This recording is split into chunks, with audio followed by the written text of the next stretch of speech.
In the present state of society, it appears necessary to go back to first principles in search of the most simple truths, and to dispute with some prevailing prejudice every inch of ground.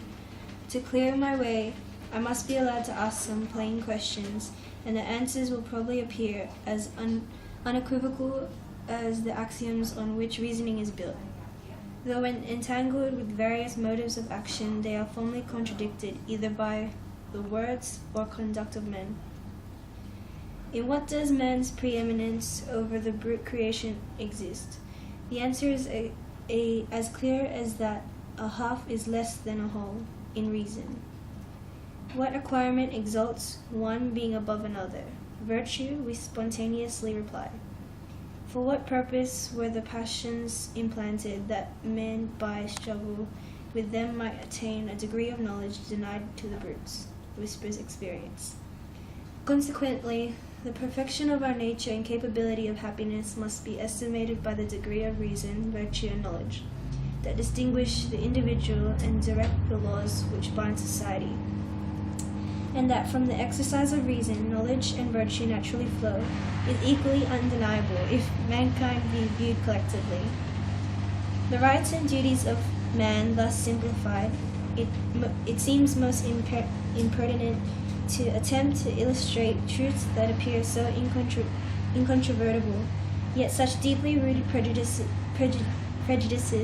have clouded reason, and such spurious qualities have assumed the name of virtues, that it is necessary to pursue the course of reason, that is, as it has been perplexed and involved in error by various adventitious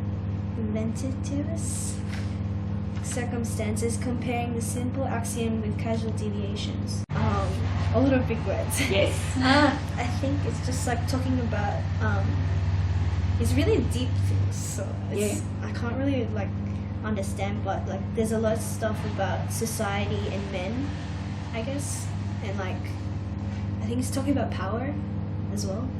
So if you say Mrs. Mitzi had given you some questions that you had to answer on that passage, how would you go about trying to pull it apart to understand it so you could answer the questions? Like to answer the questions? Yeah.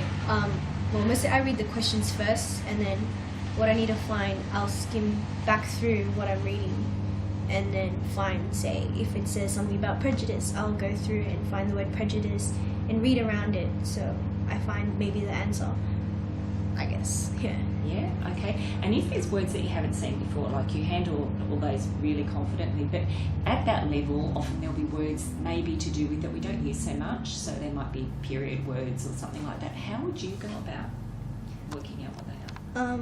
I guess like I've seen a lot of them already, but they're not really things that, they're mostly things that if you sound it out, that's how it sounds. So I break it down like Mary said, and I sound it out, and then I just like, you think about what suits it most, like what sounds right, and then just use that. And then how would you go with the meaning then? So once you got the word out, how would you? I think it's like reading around it, so like the context it's used in, because like what is it?